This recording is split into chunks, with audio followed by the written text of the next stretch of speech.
Já parou para pensar por que é tão difícil cancelar uma assinatura depois daquele período de teste gratuito? Mesmo que o serviço nem seja tão usado assim.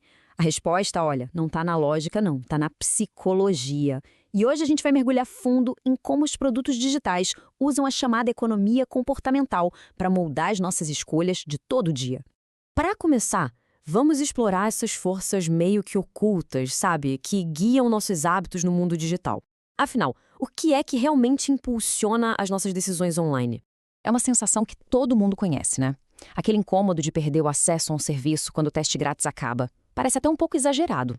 A chave para entender isso não está na lógica, mas sim na forma como a nossa mente reage à simples ideia de perder alguma coisa. Então, por muito tempo, a economia tradicional nos via como seres superracionais, quase como calculadoras. Mas a economia comportamental veio para mostrar uma verdade bem mais humana. Nós somos movidos por emoções, pela influência das pessoas ao redor e por vários atalhos mentais.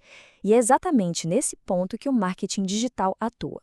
Ok, agora vamos desdecodificar alguns dos principais conceitos psicológicos que as empresas usam para, sutilmente, influenciar nossas decisões do dia a dia.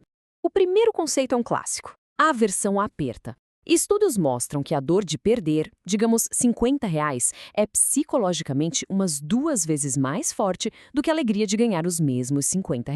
Resumindo, a gente simplesmente odeia perder. Aquele famoso ditado, mais vale um pássaro na mão do que 2 voando, captura essa ideia perfeitamente. A gente dá um valor que chega a ser desproporcional àquilo que a gente já considera como nosso. E pronto, aqui está a resposta para a nossa pergunta lá do início. Durante o teste gratuito, aquele serviço se torna psicologicamente nosso. Quando o período acaba, a dor que a gente sente só de pensar em perder o acesso vira um motivador muito mais forte do que uma análise racional do custo da assinatura. Em seguida, a gente tem a prova social. Basicamente, é a ideia de que a gente tende a seguir uma multidão. É um atalho mental super poderoso, porque quando a gente está na dúvida, a gente presume que os outros sabem de alguma coisa que a gente não sabe. A gente vê isso todo santo dia. As avaliações nas lojas de aplicativos são um exemplo perfeito. Uma nota alta sinaliza que milhares de pessoas já aprovaram aquele produto, e isso diminui o nosso medo de arriscar e incentiva a gente a seguir o que todo mundo está fazendo.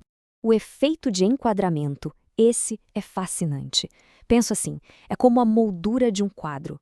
A mesma imagem pode parecer totalmente diferente dependendo da moldura que você usa. Com a informação, acontece a mesmíssima coisa. Dizer 80% livre de gordura soa muito mais atraente do que 20% de gordura, né? Sendo que é a mesma coisa.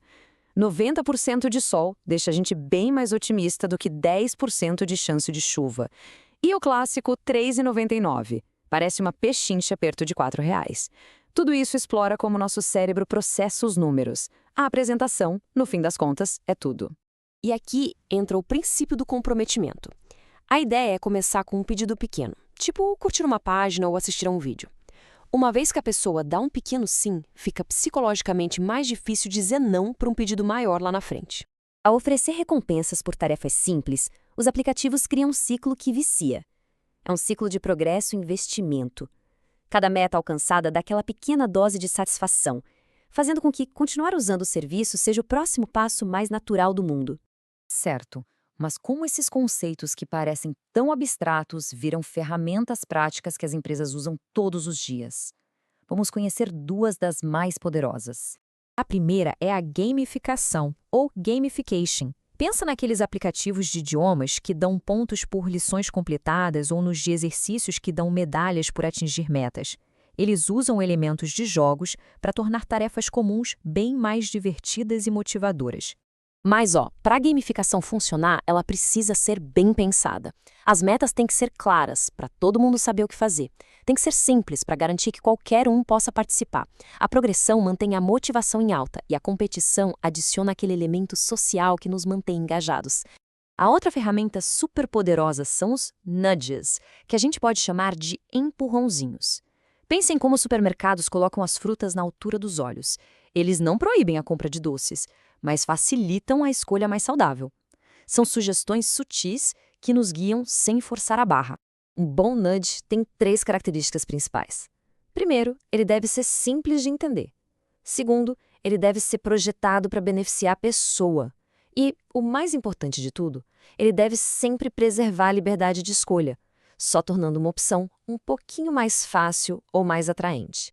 Bom, agora que a gente já entendeu os princípios psicológicos e as ferramentas, vamos juntar todas as peças e ver como elas formam uma estratégia de engajamento completa.